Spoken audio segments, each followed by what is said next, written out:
Today's topic, interviewing a former Pixar employee. This episode of Awkward Anthems is brought to you by Imposter Syndrome. Calling Awkward Anthems! Come in, Awkward Anthems! This is Star Command! Craig Good? The voice of the Buzz Lightyear commercial from Toy Story? Awkward Anthems! Planet Earth needs your help! I'll be right there. Okay, this is way faster than I thought it would be. Imposter Syndrome. Just fake it until you make it. They say don't meet your heroes, but what if one of your childhood heroes was faceless and nameless until they popped up in your YouTube comment section 30 years later? We might not think about it at the time, but the media we consume in our most formative years has a profound effect on how we view the world. Its possibility, its beauty. That for me was a picture perfectly painted in the first computer-animated feature about toys coming to life. You might not know Craig Good's name, but if you were a child of the 90s and fell in love with the movie Toy Story, you definitely know his voice. Buzz Lightyear! Planet Earth needs your help! On the way! Buzz Lightyear! I recently had the opportunity to interview Craig, and I would describe it as a swan dive out of my comfort zone. We are zen, we are centered. We do not have imposter syndrome right now. Imposter syndrome. Just fake it till you make it. I am speaking with the Craig Good. Hello, Craig. How are you? Doing great, Amy. How are you? I am at a 7-8 on the anticipatory anxiety scale. It's very public knowledge that I'm a socially anxious person, so at least there's no secrets here. If only you had, put it in the name of the channel or something. That would have just been a clue for everybody. So Craig, when I saw your comment on my Magic of Editing video, I found it really hard to believe that you worked for Pixar. I was like, yeah, I bet he's been to the moon too, you know? To infinity and beyond! But it turns out you did. I did, for quite a while. Before we get into it, I just want to say I was 10 years old when Toy Story came out, and this introduction into the world of 3D animation was pure magic. I wanted to live in that world. I still do. If someone had told me at 10 years old that I would be interviewing the disembodied voice of a Buzz Lightyear commercial, I never would have believed that. Calling Buzz Lightyear!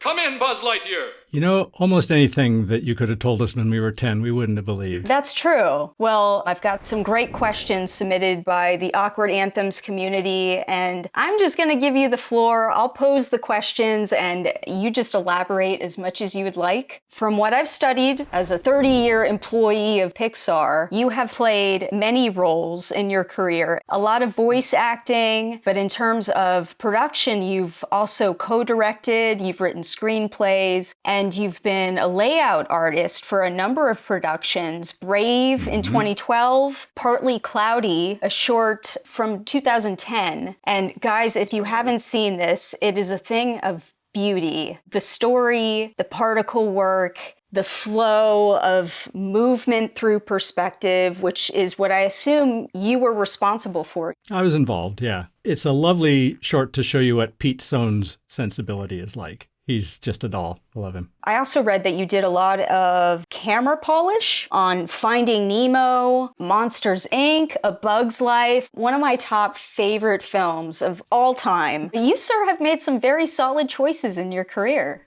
I look smart in retrospect, I guess. It was mostly luck.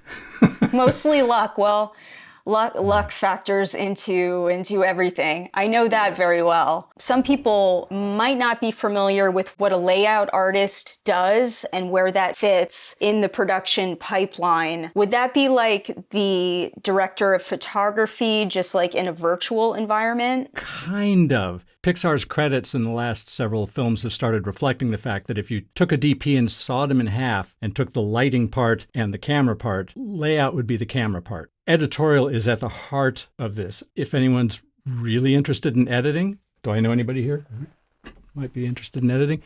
Check out the book called Making the Cut at Pixar. And it explains very well how Pixar works and especially how editorial is the key to it all. As I tell my students, one thing I learned in all those years is that editing is where movies are made Everybody else's job is to provide the raw materials. As you well know, editing is where it actually happens. As a sequence gets approved in story reel form and enough models are approved, those all go to layout and they do the first 3D build of the film. This is the basic filmmaking step. Taking the sets, the props, the characters, the camera, and roughing in the shots. Rough blocking, rough camera movement, but you now have a movie. I used to joke that layout made the movie and everybody else just finished it because it's really, really crude when it comes out of layout. But it's something they can cut into editorial. And here's an advantage of working in 3D CG is the editor can say, it would sure be nice if we had a shot that was like this one, but with the camera over here. Just a click of a button. Well, sort of. Several buttons and a lot of mouse dragging and stuff. But,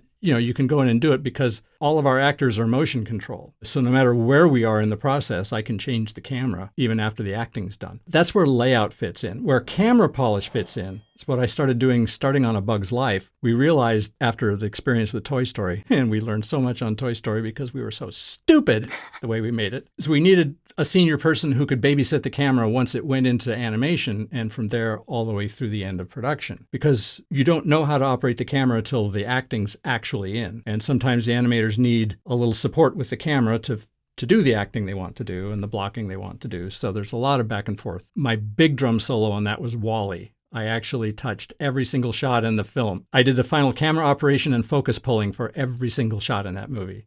Dirk, the editor, asks, what were some difficulties of making the new systems for cutting-edge tech, like the hair sims for Monsters, Inc.? I mean, I have to imagine that those engines have to be pretty powerful now to handle anything particle-driven. So hair, grass, weather, atmosphere. I mean, the render job must take literal years. Am I close? We can't quite afford to let renders take years. Yeah, okay. You just got a whole lot of machines just cranking at it. You brought up what I call the law of constancy of pain. When we made our first little animated short at Lucasfilm, before we were even Pixar's, thing called The Adventures of Andre and Wally B, it was at 512 by 488 because that was as big as any frame buffer was. And it took anywhere from several minutes to a few hours to render a frame. Computers are now literally billions of times more powerful. The frames now, if you look at Coco, that's billions of times more complex than anything in Toy Story. There were a few infamous shots in Cars that were taking 187 hours or 190 hours a frame to get through the render farm. The render farm is a stack of machines. Now, we started Toy Story. When we started the movie, there were no computers that could actually render the film. They just didn't exist. But 4 years down the road, they existed. The render that we barely made of Toy Story, years later, when they re-rendered Toy Story twice to make a 3D version of it, stereo 3D. So the film had to be re-rendered for the left eye and for the right eye. So they had to render the movie twice. And it took about 4 days on the spare cycles on the render farm. Computers went, I laugh at your little frames. Tech things like Sully's hair. Here's a typical thing I heard over and over again. Now, I was not one of the tech people who could actually do that work. We had what we called RSGs, really smart guys and really smart gals, who are just wicked smart. Pixar has brains in it that I can't even approach. But the typical reaction was on A Bug's Life, John told Bill Reeves, who was heading all this stuff at the time, we'd like to do rain. What? We can't do water? Water's so hard. Do you have any idea how hard water is? This is impossible. We can't do water. And then about 4 days later, they call you into their office and say something like this. Sully's fur, about 2.2 million hairs in 2000. Wow. As John Lasseter used to say, art drives the technology and technology inspires the art. There's no dividing line between art and tech at Pixar, which I think is its greatest strength. Sully's hairs, they solved that problem and made it work really well. So they had a way of simming millions of thingamabobs, which happened to be hairs there. So at the end of Monsters, remember there's this giant chase scene through the door vault? That idea was kind of borrowed from Monsters, Inc. for a movie that was in trouble. It was this little thing called Toy Story 2. Oh, and Toy they Story 2. grabbed that idea and made a chase scene in the baggage thing at the airport. So now you're Pete Docter, your movie's up next, and you've seen that your boss has just kind of stolen your thing there, and you go, well, now what do we do? I guess we make it really big. And the way they did that, the RSG said, well, we could turn hairs into doors. So it's pretty much the same software that made Sully's fur that made about 2.2 million doors for the big shots in the door chase. I did have a question from someone about Toy Story 2. Oh, we all had lots of questions about Toy Story 2. I'm sure you did. Here's a question submitted by Andrew Ferguson. Andrew asks, what was it like almost losing Toy Story 2? And for those not familiar with what happened, 2 years of work was deleted because of an innocent mistake, and that person was probably shitting bricks. Excuse my language. I kind of know that feeling. It's just the stakes have never been that high for me. So what was that like? It was just another disaster in a very difficult production.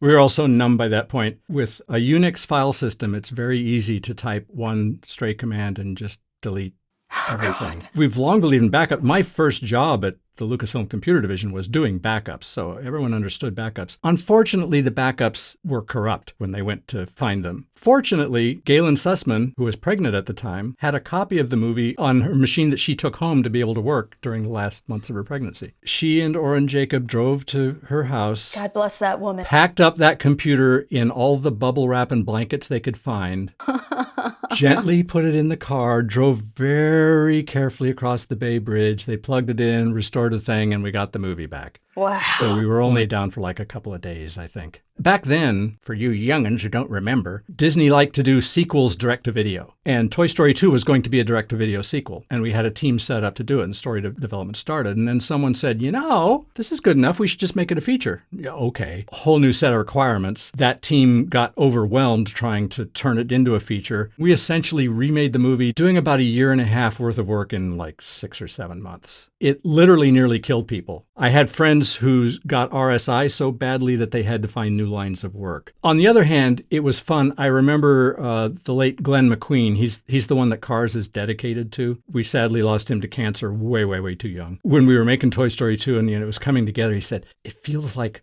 we've got a Christmas present for the world. And we can't wait for people to unwrap it because they have no idea what's coming. It was kind of a lightning in a bottle moment. That whole Zurg's Planet opening was so different than what we figured everyone expected for a Toy Story 2. It's like, wait, suddenly we're really in space? What's going on? You knew you were onto something big, and you knew before anybody. We could kind of feel it. I remember when Toy Story came out, I remember thinking, it just has to not tank. If it does a decent 65, 70 million bucks, just enough so that we don't go out of business and we get a chance to make a better movie. And we knew that the look of it would keep people interested for about 10 or 15 minutes, the newness of it. And after that, if the story wasn't engaging, it was going to die. So tons of work went into the story on that movie. Toy Story is where I said the stupidest thing I've ever said out loud where people could hear me. Can I go a little editor geek level on some stuff? Please do. So to save $10,000, we bought an Avid video composer instead of the Avid film composer. Now, pop quiz, what's the frame rate for film? 24 frames a second. 24 frames a second. What's the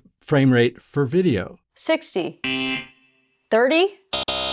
29.97. 29.97. That was going to be my third answer. There seems to be no sign of intelligent life anywhere. There's not much of a way that 29.97 is dividing evenly into 24 or vice versa. The lengths of shots would grow or shrink by a frame every time they went through some part of the system just due to rounding errors. Computers in those days could not do real-time video playback. QuickTime didn't exist. We had these separate dedicated little computers called Bandits, which were little PCs with specially formatted hard drive and stuff that was dedicated to just doing video playback. And every animator had one of these so they could set that thing to record. It would lay up single frame because it would take seconds sometimes to advance frames. Yeah. And then they could see it looping. And then we had a cable that ran from every animator's station into my office, hooked up to a switcher and to a U-matic tape deck. So to deliver a shot, the animator at their station would start their shot looping, punch the button for their station, put a tape in the machine, hit record, and let it record a few loops. Then you eject the tape, you take it down the hall to editorial, where an assistant put it in another U-matic deck and digitized that and logged it and put it in a bin for the Avid. When OMF came along, it changed our lives. We probably spent way more than that $10,000 we saved on human time just dealing with the frame rates changing. We didn't know what we were doing. As a consequence, we learned a lot. Yes. And so this genius at the end of Toy Story says, the next movie's going to be so easy. That would be A Bug's Life. A Bug's Life, okay. It turns out they just stay hard. Just constant problem solving, I have to imagine. It's that law of constancy of pain again. It applies not just to rendering, right? We'll just keep doing more harder stuff, and telling a good story just takes time. I was talking to Michael Arndt one day. He's the screenwriter who wrote Toy Story 3 and who wrote Little Miss Sunshine. Super brilliant guy, smart as anything. It was after he got his Oscar for the screenplay for Toy Story 3. And he said, the only reason I got that Oscar is because Pixar is the only studio that understands that it takes 3 years to write a decent script. In addition to everything else, yes. In addition to everything else. Just getting the story right. That's 3 years of work by really smart people. The child in me appreciated every frame. I mean, just a classic for me. I love that film. Corey Lehman asks, is Pixar using AI in their pipeline? To my knowledge, because I haven't been there in 10 years, if they're saying something like the generative AIs that people have been playing with, like DALL-E 2 and Midjourney and all that, I doubt it. But there have been people who have pioneered all kinds of interesting shader things that could qualify as AI, sort of, to make things look certain ways. I wasn't on the production, but rendering some of those characters in Inside Out, an amazing technical challenge, and some of that you might be able to call narrow AI, the kind that people are playing with right now. Probably not, but things that could technically be called AI, I've been doing that for years. Well, I had a question for me. I had to sneak one in there. What other voice acting character roles have you played in Pixar films? Because I am going to obsessively watch them after this interview is over. Who else have you played? Well, prepare for disappointment. The only other voice that made it into a film, a released film, was in Cars. I was one of the reporter's voices in the montage of the McQueen's missing thing. When McQueen goes missing, there's a sentence fragment of mine. I don't even remember what it is. Racing is scheduled to race in an unprecedented... I did do voices of a bunch of other characters, but as a part of what we called the Pixar Players. To get things started, there were a bunch of us who would go in and record scratch dialogue as a reference thing. My voice has been recorded and thrown away a whole bunch of times. For some reason, Brad Bird even had me read for Frozone. Where is my super suit? I'm going to do Frozone? You can see the problem, right? Well, you will forever be the voice of a Buzz Lightyear commercial, though. Come in, Buzz Lightyear. This is Star Command. Me and my buddy Penn Jillette, on my birthday in 1995, he happened to be in San Francisco. He said, let's go see Toy Story. I want to sit on the front row and I want you to just give me a running commentary. Penn said it was the only time he was ever directed to just keep getting louder.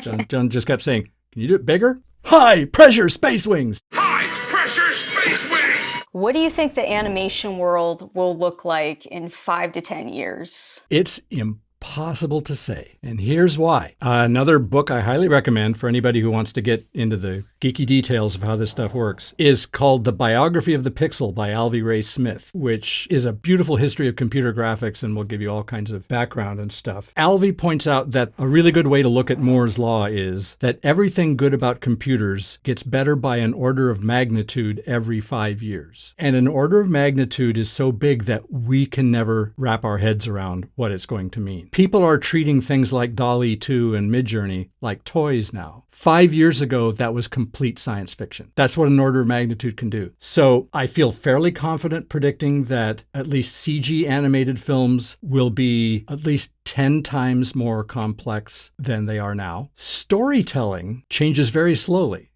if at all. Yeah. Well, done well. I mean, the formula doesn't change too much. A good story is a good story, no matter how you tell it. Animation, as we bang on our high chairs and say all the time, is not a genre. It's a medium. It's a technique. Unfortunately, in America, a lot of people associate animation with children. There's absolutely no reason to think that. Japan does not make this mistake. Animation's just a way to make a movie. I mean, one of the things I hate at the Academy is that when Toy Story started threatening other movies and people in the Academy didn't want to take animation seriously, they created Best Animated Feature. You're not going to have Best Black and White Feature, Best Feature with 7.1 sound. You don't think it should be its own category. It should be Absolutely right up there not. with live action. Absolutely not. And if the best film of the year happens to be animated, that's fine. Then you've got this other problem. Convince me that a Marvel movie is not an animated film. you can't really define animated film in any cogent way that puts Toy Story on one side of the line and the Avengers on another. And I really hate that people call the new Disney remakes live action versions of things. Those are animated too. They're just using photoreal style animation. I think that line has already been blurred like crazy, and my guess is that in 5 or 10 years, you won't know where the line is. Does that put a big chunk of the industry out of business? I mean, when you don't really need people, humans, acting? Well, you still have to have acting. You have to have an actor one way or another, either an actor whose performance you can capture one way or another, or an actor who's animated, as happened like with Gollum, an actor who you capture their performance and then you hand that to animators to finish it up and make it look good. The Lord of the Rings people put a lot of publicity effort into making it seem like Andy Serkis was it. And I don't want to minimize his contribution because his acting is the basis of Gollum. But there was a lot of hand animation that went on. What practical tasks did the studios do in order to more effectively animate? For example, someone jumped into a pool in full cook attire to see how it reacted to being drenched. Oh, reference footage. Yes. This is a powerful tool that animators have. There's a room at Pixar that's just for shooting reference. It's got video cameras and mirrors on the walls, and it's just for going in and doing that. One of the early examples at the studio on Toy Story, the Green Army Men, someone had to figure out how are they going to walk? How do you walk when your feet are like stuck this together like that? They took an old pair of sneakers and a board and nailed the shoes to the board and put them on, and then took videotape of people trying to walk in this thing. And there was a lot of falling down. Finally found they could get around doing that little hip swing thing that you see in the movie. Carlos Baena, who animated Spanish Buzz, videotaped himself doing flamenco and stuff. The video is hilarious. Shooting reference is a big part of animation. And when the voice actors record their parts, they always run video, so the animator has the option of seeing what the actor was doing with their face as they delivered the line. They tend to get very physically into what they're doing, and that can be very valuable. I assume that the voice actors go into the studio and they record the sound, and then the animators build from that, or is it the opposite way? That's an excellent question, and the answer in animation is almost always the dialogue is recorded first, and then the animators work to that. That's the easiest way to do it. There are times when we have to ADR something. Very late in the production of Toy Story, we were in animation dailies, and coincidentally, one of the last shots in the film is the one where Buzz flies for real, and the original dialogue, "Buzz, you're really flying." Well, technically it's called gliding, but let's not spoil the moment. Pete Docter went, "Shouldn't he say this is falling with style?" I was sitting next to John. John was here on my left and Pete was just over there. John literally went. So, everyone thinks the script was genius for having that payoff there, but that was just Pete Docter realizing one morning, I don't think that's the right line. John told us during production something that's really stuck with me, and I think it's worth any creator knowing. He said, my job as the director is not to have the good ideas. My job is to recognize the good ideas. That was a real obvious case of that. It's like, yes, that is the right idea. I mean, literal forehead slap. Pineapple's Foster Media Services asks, what was your favorite experience working there at Pixar? So many great things happened, but as far as movie making experiences, I think WALL-E was my favorite. I really enjoyed working on that, and I loved being able to essentially animate two characters. I animated a camera operator and a focus puller. I liked coming up with the different camera grammars for when we were on Earth versus in space. In space, the camera never actually holds still. It's floating a little bit all the time, even in a locked shot once we get into space. And I got to meet and work with, very briefly, Roger Deakins, one of my heroes. His movies all look amazing, and they all look different from each other. What animation from an advertisement makes you die inside? And let me go first. It's got to be the Mucinex character in Mucinex commercials, but not because it was poorly done. I just weep for the poor souls responsible for rigging a booger all day. What's yours, Craig? I don't know if I really have one. I've managed to arrange my life so that I see very few commercials anymore. I'll just say I've worked on a few commercials, and they can be really hard. Even when movies don't work, I have a lot of respect for just getting it done. I like to say that one of the big lessons I came away with from 3+ decades making movies is that anytime a movie gets made, it's a miracle. When you end up with a good movie or a good commercial, that's something to celebrate. But if you get anything out the door, you've done something. My daughter who loves horror films, recently reviewed a movie, and I won't mention what the movie was. It wasn't very good. It was this stuff didn't work and that stuff didn't work and all. And then they found out it was made by a 16-year-old boy. And suddenly it's like, good on you for getting a movie made and out into festivals and released at 16, because when I was 16, I was just wearing too much eyeliner and cutting class. He got a movie made. He finished something. He started it, he finished it, he got it out there. More power to him. I imagine a lot of people on your channel are creators themselves of one type or another. And I highly recommend doing an Aunt Sally. Aunt Sally is that relative you had who only saw you maybe once every year or two when you were a kid. And they'd always say, "Oh, how you've grown." With my students, I teach visual storytelling at California College of the Arts. We do projects during the semester. And when we finish one, I tell everybody, go back and look at your first version. And they all go, oh. And I said, yes, that's what it should feel like looking at the first version. That's how you know you got better. That's what progress looks like. So I'm a big believer, give yourself an Aunt Sally moment every time you finish something. When you're so close to your work, it's very hard to do that. It's really hard. Separating yourself from the work is one of the hardest things to do as an artist, I think. And it's what I try to get my students to do in class, because I watched this happen at Pixar. We'd have things called dailies where like the animation department gets together in the morning and everybody shows their work in progress to everybody else. You're in a room surrounded by people, really talented people who want you to succeed. Mm-hmm. And they're there to help you. And it's always about the work. The famous Pixar Brain Trust, the other directors and story people and stuff who get together to critique each other's films, they can be brutally honest reviews, but it's never about the director. They're never saying, you didn't do this or you failed at this. It's, here's a moment in the movie I don't understand, or here's where I'm getting lost, or, it's always about the work. And the sooner you can get there, I think the easier time you're going to have. On Toy Story, Joe Ranft used to tell me stories about these reviews with Jeffrey Katzenberg, where he would give notes and ideas, and they were some of the worst ideas in the world. The one that cracked me up was, at one point he said, you know what you need here? You need a clever line like, hey, hey, hey, hey, hey, hey, hey, hey, hey, hey. But somebody then noticed when they came back from one of these all discouraged, they said, Jeffrey's notes are all nonsense, but every single place he gives a note, there's a problem. So they started using him as a diagnostic tool. When he gave a note, they would just note where the note was. They didn't care what he said. Like something in this scene's bumping for him. They'd go back and look at it and go, he was right. I don't think it's original with Joss Whedon, but I first heard it from him where he said, if there's a problem in the third act, it means there's a problem in the first act. So it may not be that the problem is where Jeffrey gave the note, but the thing 20 minutes before it that was setting up this moment. There's a ton of Pixar fans out there that wonder how the magic gets made. And so we all appreciate the insider scoop. So thank you very, very much. And until next time, awkward and out.